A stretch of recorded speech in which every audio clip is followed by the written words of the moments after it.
Incoming signals हैं उनको combine करके एक सिंगल आउटपुट में कन्वर्ट करते हैं। तो यहाँ पर भी हमें यही करना है, पढ़ना है मल्टीप्लेक्सिंग में कि जब बहुत सारे सिग्नल्स प्रेजेंट है तो उनको कंबाइन करते हैं हम, और तब हम चैनल के थ्रू उसको पास कराते हैं, और फिर आउटपुट पर जाकर हम फिर से उनको अलग सेपरेट आउट कर लेते हैं, और जो भी रिसीवर है उसके पास वो पहुंच जाता है सिग्नल। तो इससे हमारे लिए जो चैनल की जो रिक्वायरमेंट है वो हमारे लिए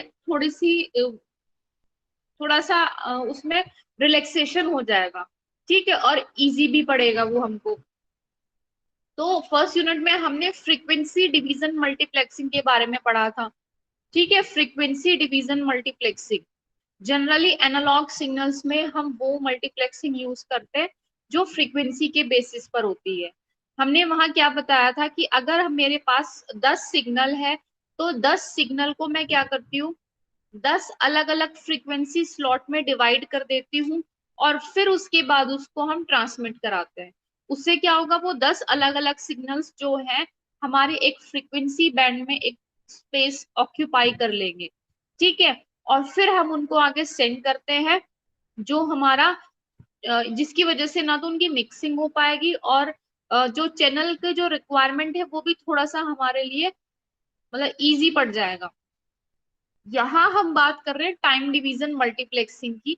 तो यहाँ हम क्या करते हैं कि जो भी हमारा टाइम डिवीजन मल्टीप्लेक्सिंग है उसमें हम ये काम करेंगे कि जितने भी सिग्नल्स हैं उनको हम टाइम डिवाइड कर देंगे, ठीक है। एक हमारा चैनल है, मैं बोल रही हूँ कि हमारे पास 200 हर्ट्ज का है, 200 किलो हर्ट्ज का कोई चैनल अवेलेबल है।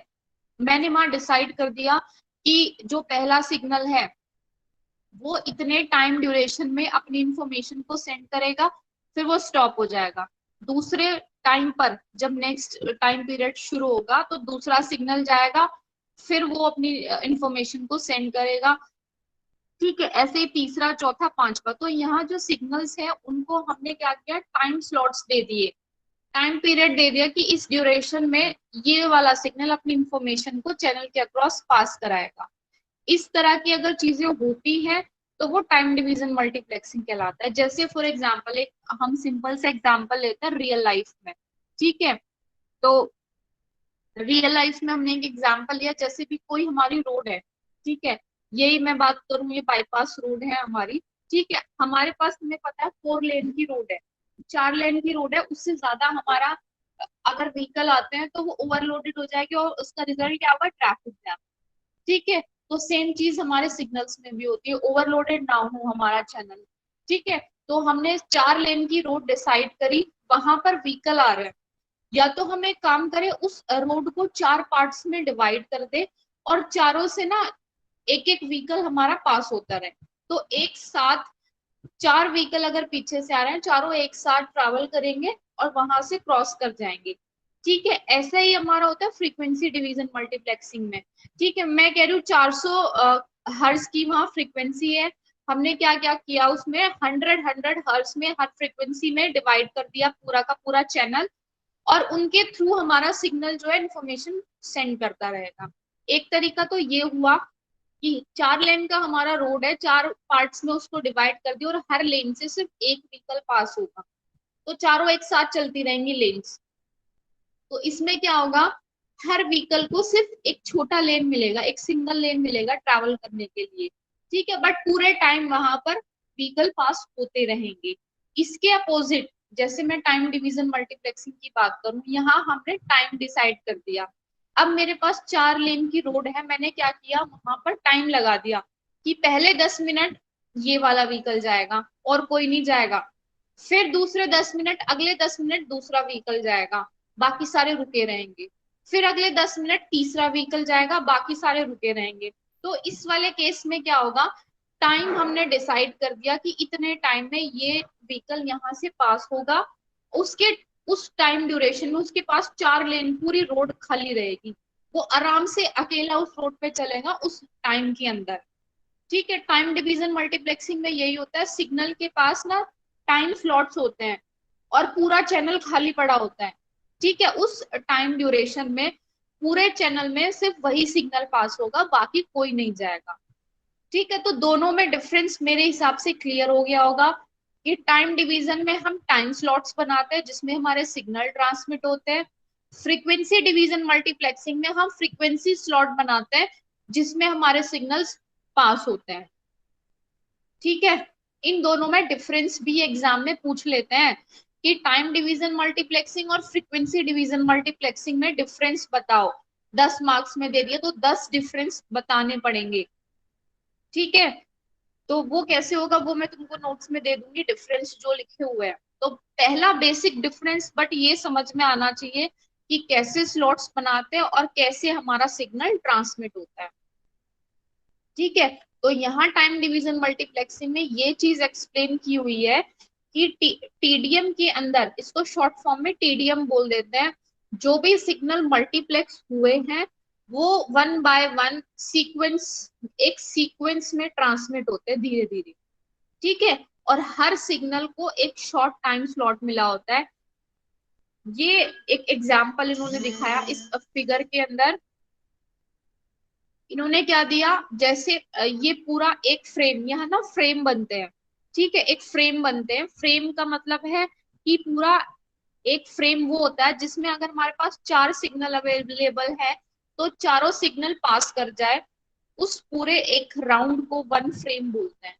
ठीक है, जैसे हम अभी हमने एक बात करी सिंपल रोड की, मैं कह रही हूँ पीछे से 4 व्हीकल आ रहे हैं, चारों व्हीकल को हमने टाइम दे दिया कि पहले 5 मिनट ये व्हीकल ट्रैवल करेगा, दूसरे 5 मिनट ये ट्रैवल करेगा, तीसरे 5 मिनट तीसरा आ जाएगा, फिर चौथे मिनट फोर्थ टाइम पर हमारा अगले 5 मिनट के लिए चौथा व्हीकल जाएगा। तो जब चारों व्हीकल पास कर जाएंगे उससे, तो जो टोटल टाइम ड्यूरेशन कितना बनेगा चारों का, 5 5 मिनट की बात करें, 5 5 10 20 मिनट, टोटल 20 मिनट चाहिए होंगे चारों व्हीकल को पास होने के लिए। ठीक है, तो वो जो 20 मिनट का टाइम बना वो वन फ्रेम कहलाएगा। ठीक है, पूरा एक फ्रेम जिसमें सारे के सारे सिग्नल पास कर जाए, पहला राउंड खत्म हो जाए, एक तरीके से हम ये कह सकते हैं। तो यहाँ जो इन्होंने ये दिखाया है कि पहला सिग्नल उसको थोड़ा सा टाइम दिया, फिर दूसरा सिग्नल उसको थोड़ा टाइम दिया, फिर तीसरा सिग्नल उसको एक छोटा सा स्लॉट दिया, फिर चौथा सिग्नल, 4 ही सिग्नल है तो चारों सिग्नल पास हो गए, तो ये टोटल जो टाइम ड्यूरेशन है इसको हम वन फ्रेम बोलेंगे। ठीक है, वन फ्रेम। फिर उसके बाद चौथा सिग्नल जब पास हो जाएगा उसके बाद फिर से फर्स्ट सिग्नल पास होगा, फिर सेकंड सिग्नल पास होगा, फिर थर्ड सिग्नल पास होगा, उसके बाद फोर्थ सिग्नल। तो अगले वाला फ्रेम फिर यहां से बनेगा पहले सिग्नल से लेकर फोर्थ सिग्नल तक, फिर उसके बाद फिर सिग्नल वन जाएगा। तो इस तरह से ना पूरा सीक्वेंस चलता रहेगा। ये बेसिक प्रिंसिपल है टीडीएम का कि कैसे ये काम करता है।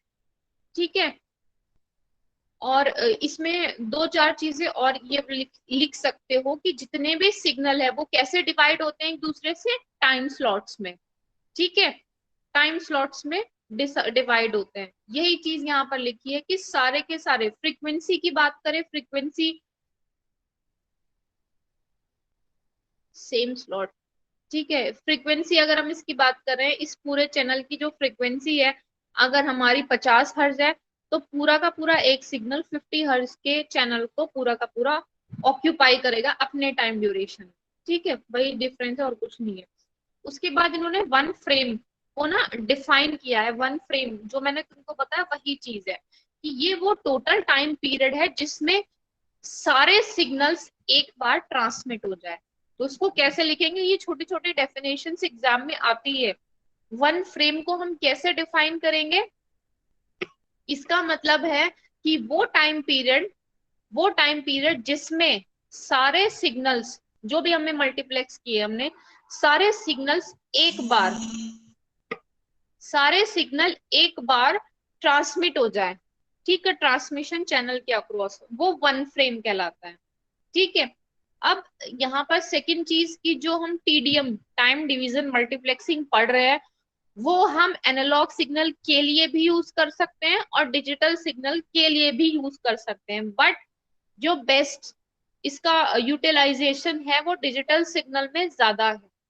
ठीक है, डिजिटली सिग्नल में ज्यादा हम इसको बेस्ट तरीके से यूज कर सकते हैं। तो मोस्ट ऑफ द जगह ये टीडीएम जो है डिजिटल सिग्नल्स में ही इस्तेमाल होता है।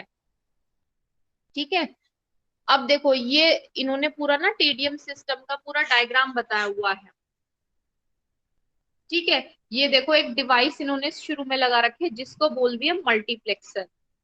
मल्टीप्लेक्सर, ठीक है। ये जो है यहाँ पर लाइन, ये कॉमन मीडियम लिखा हुआ है, इसका मतलब जो चैनल, जो कॉमन चैनल अवेलेबल होगा उस चीज को दिखा रहा है यहाँ पर। ठीक है, इधर से जो तीन लाइन है, 1 2 3, तीन लाइन हुई। तीन क्या है, तीन सिग्नल्स को दिखा रहे हैं ये।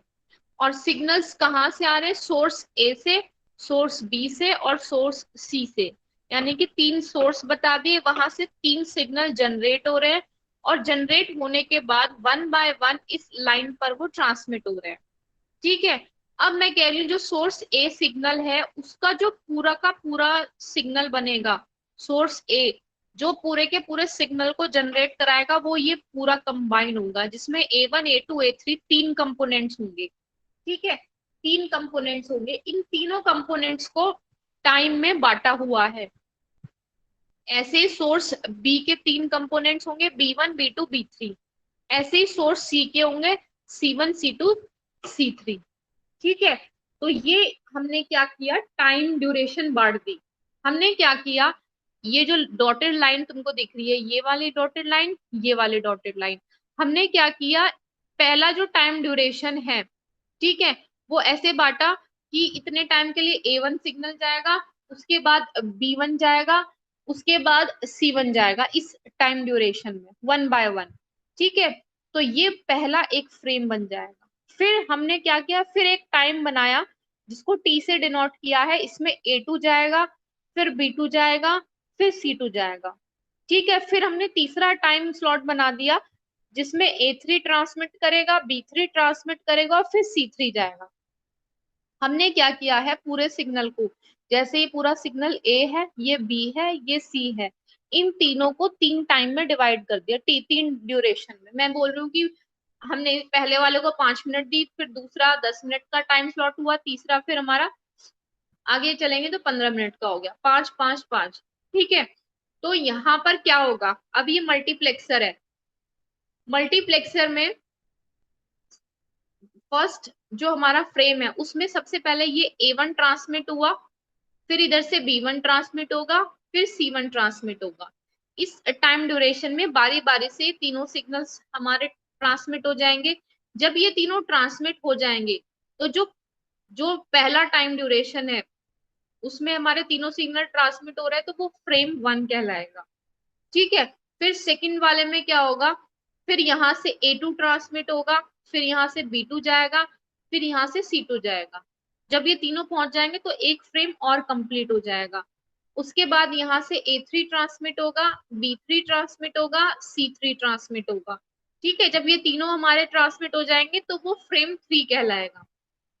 इसके साथ अगर और भी कंपोनेंट प्रेजेंट है उसको हम और टाइम ड्यूरेशन में बांट देंगे। फिर अगेन हमारा चौथा फ्रेम जाएगा, पांचवा फ्रेम जाएगा। तो इस तरीके से हमारा टीडीएम सिस्टम काम करता है। ठीक है, ये देखो फ्रेम्स इन्होंने बता रखे हैं। पहला फ्रेम जिसमें पहले A1 ट्रांसमिट होगा, फिर B1 ट्रांसमिट होगा, फिर C1 ट्रांसमिट होगा। सेकंड फ्रेम जिसमें हमारा A2 ट्रांसमिट होगा, B2 ट्रांसमिट होगा, C2 ट्रांसमिट होगा। ठीक है, थर्ड फ्रेम A3 B3 और C3 हमारा ट्रांसमिट करेगा। तो ये तो हो गया डायग्राम टीडीएम सिस्टम के लिए कि कैसे सिग्नल्स टाइम स्लॉट में डिवाइड होके ट्रांसमिट होते हैं। ठीक है, और यहाँ पर ये दिखा दिए फ्रेम्स कि कैसे हमारे फ्रेम बनते हैं।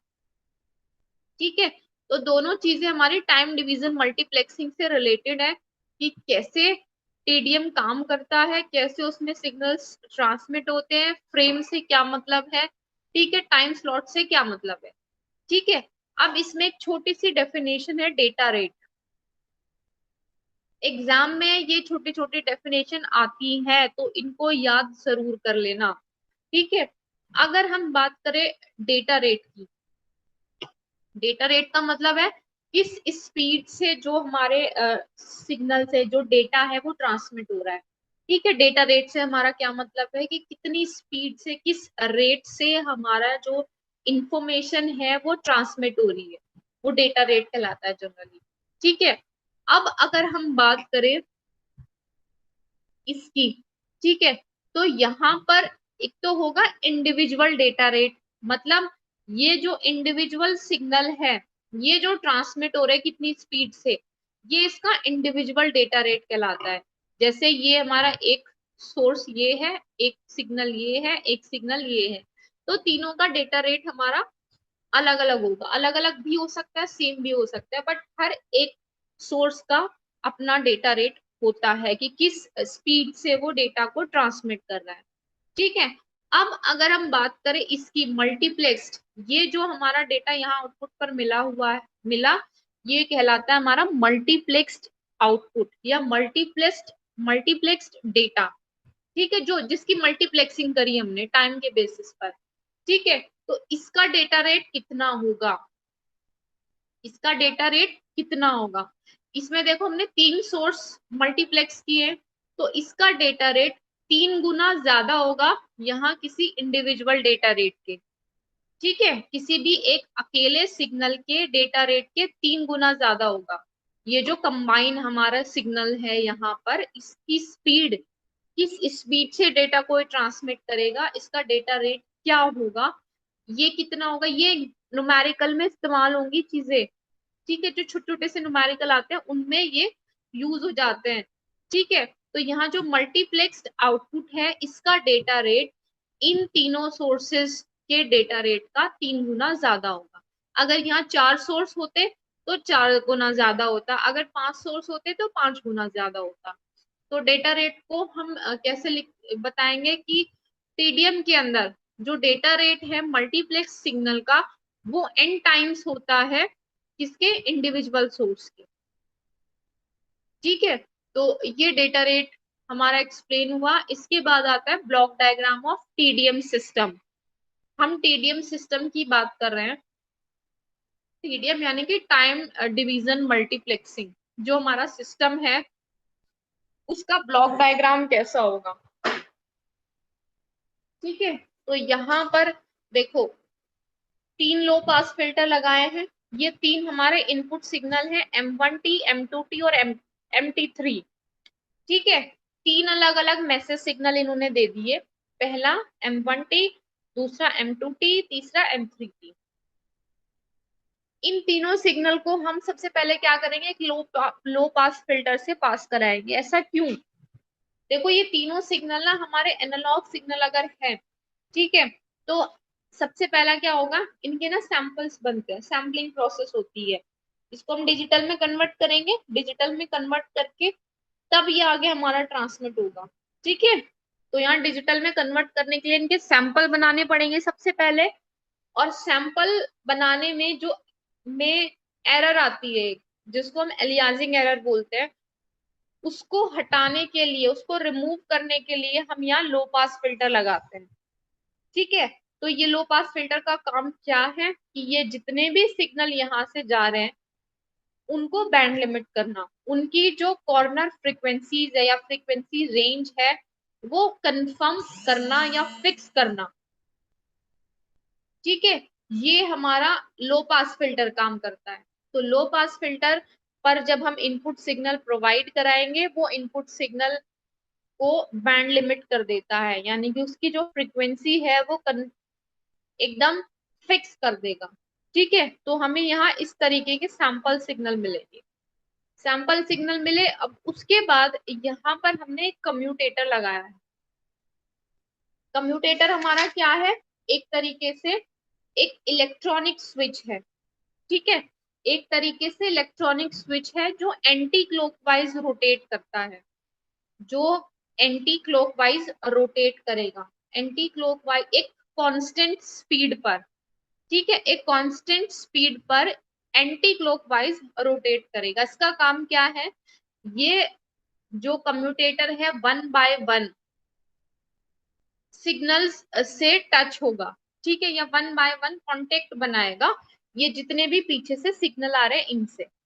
ठीक है, अब मैं बात करूं ये वाली लाइन, तो ये वाली जो लाइन है ये तो परमानेंट यहाँ पर कनेक्ट रहेगी।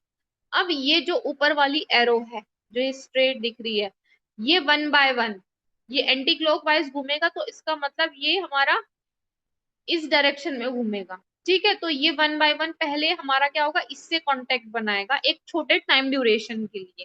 ठीक है, मैं कह रही हूँ 2 सेकंड, 2 सेकंड के लिए वो यहाँ इससे कनेक्ट रहेगा, तो जो भी यहाँ सिग्नल है वो यहाँ से होता हुआ यहाँ पर हमें मिल जाएगा। ठीक है, अब 2 सेकंड के बाद ये यहाँ से हटेगा और इस सेकंड वाले सिग्नल से अटैच हो जाएगा। ठीक है, जब सेकंड वाले सिग्नल से अटैच होगा, कितने देर के लिए, 2 सेकंड के लिए हमने टाइम स्लॉट फिक्स कर दिया। अब ये 2 सेकंड के लिए जब इससे फिक्स रहेगा, तो जो भी M2 सिग्नल यहाँ अवेलेबल है वो सारा यहाँ आ जाएगा इसके पास, क्योंकि यहाँ एक कनेक्शन बन जाएगा इनके बीच। इसके बाद 2 सेकंड के बाद वो फिर मूव करेगा और थर्ड वाले से कांटेक्ट बना लेगा। जब यहाँ से कांटेक्ट बनाएगा, फिर ये यहाँ पर एक कनेक्शन बन जाएगा इसके बीच। जो भी M3 सिग्नल है वो फ्लो करके यहाँ Q जो क्वांटाइजर रखा हुआ है इसके पास पहुंच जाएगा। तो क्या हो रहा है, यहाँ 1 बाय 1 सिग्नल यहाँ से होता हुआ Q के पास जा रहा है।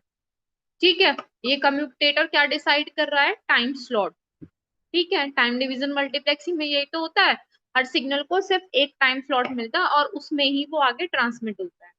ठीक है, तो यहाँ पहला सैंपल आया यहाँ से, ये पहला सैंपल उठेगा M1 का, पहला सैंपल उठा, यहाँ से कनेक्ट हुआ, क्वांटाइजर के पास गया, इसने क्वांटाइजर ने क्या किया, उसको क्वांटाइज करा। ठीक है, राउंड ऑफ करी उसमें चीजें, फिर वो मतलब एनकोडर मैम के हिंदी पास में बता जाएंगे। देना क्वांटाइजेशन का मतलब। किसका, ये जो क्वांटाइज आप बोल रहे हो ना, इसका थोड़ा हिंदी में मतलब बता दो। हिंदी में मुझे नहीं पता क्या मतलब होता है, बट क्वांटाइजर एक प्रोसेस है पूरा जो हमने थर्ड यूनिट में पढ़ा। ठीक है, अच्छा, प्रोसेस क्वांटाइजेशन है। या हाँ वहां से आया थर्ड यूनिट से। और मैम ये जो कम्यूटेटर है, ये मतलब जैसे मशीन में हम पढ़ते हैं ना इसी को डीसी में चेंज करने वाला, ये अलग है या कुछ और है सिस्टम कम्यूटेटर? वो चीज अलग है मशीन में, यहाँ सिर्फ ये एक स्विच की तरह काम कर रहा है, जिसका काम क्या है, 1 बाय 1।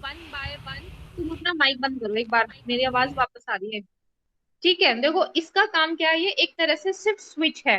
ठीक है, जो क्या कर रहा है, 1 बाय 1 इन पॉइंट्स से कनेक्ट हो रहा है। कनेक्ट होने से क्या मतलब है कि ये यहाँ से जो एक क्लोज पाथ उसको मिल जाए, जो सिग्नल है, ये पहला सैंपल आया, यहाँ से कनेक्ट हुआ और ये फ्लो करके इधर पहुंच गया, सिर्फ इसका ये काम है और कोई काम नहीं है।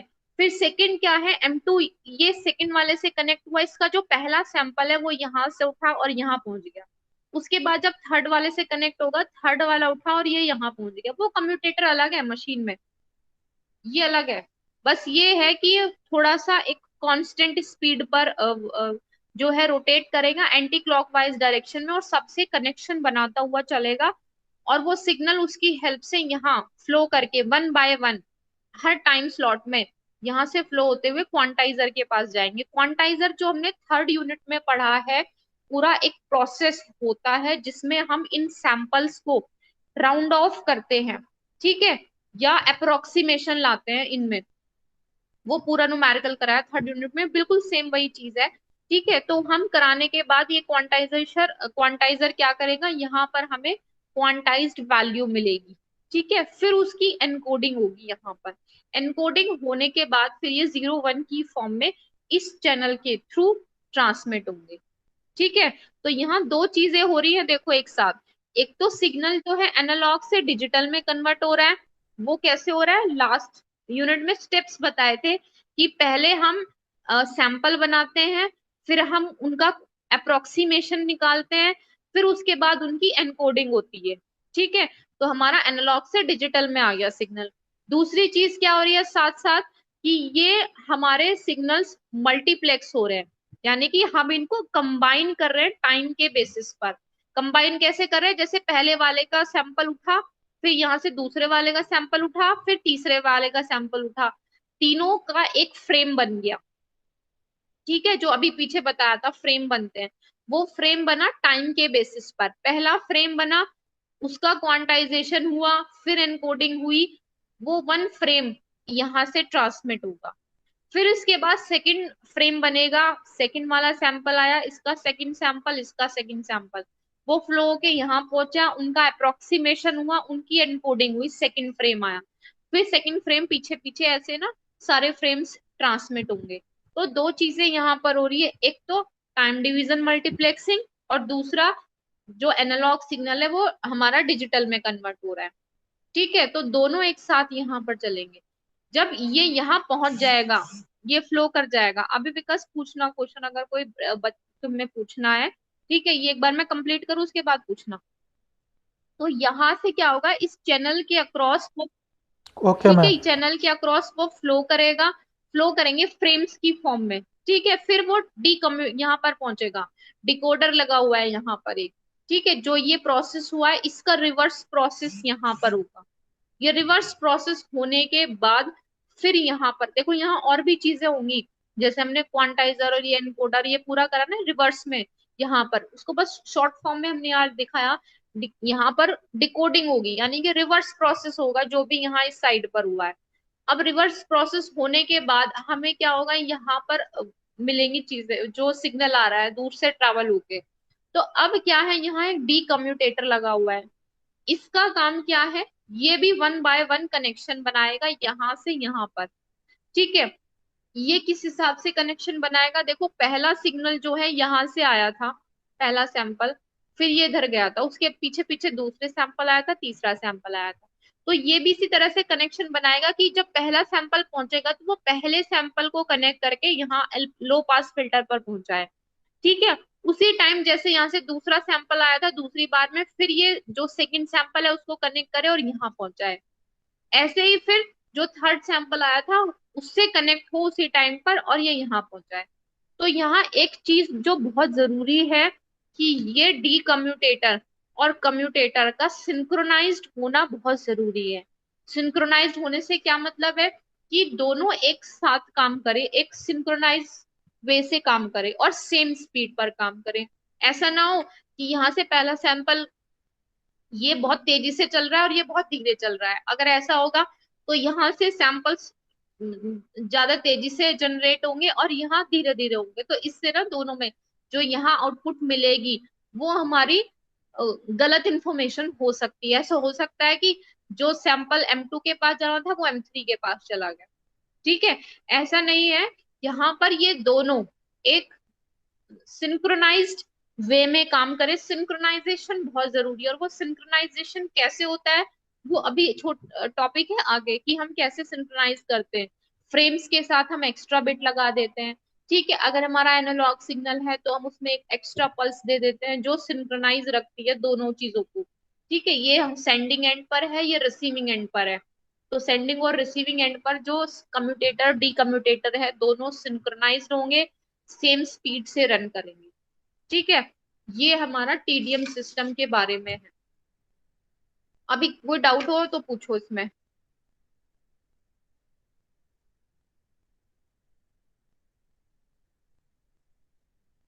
क्लियर है? ठीक है, बहुत सिंपल है, कुछ भी टिपिकल नहीं, बस ये है कि पीछे वाले जो टॉपिक्स है वो थोड़े से याद हो कि कैसे। अगर याद नहीं है तो थोड़ा सा समझ लो, मतलब जो पहले ये यूनिट तैयार करना चाहते हैं जिसकी पीछे वाली छूट गई है, तो थोड़ा सा आइडिया ले लो।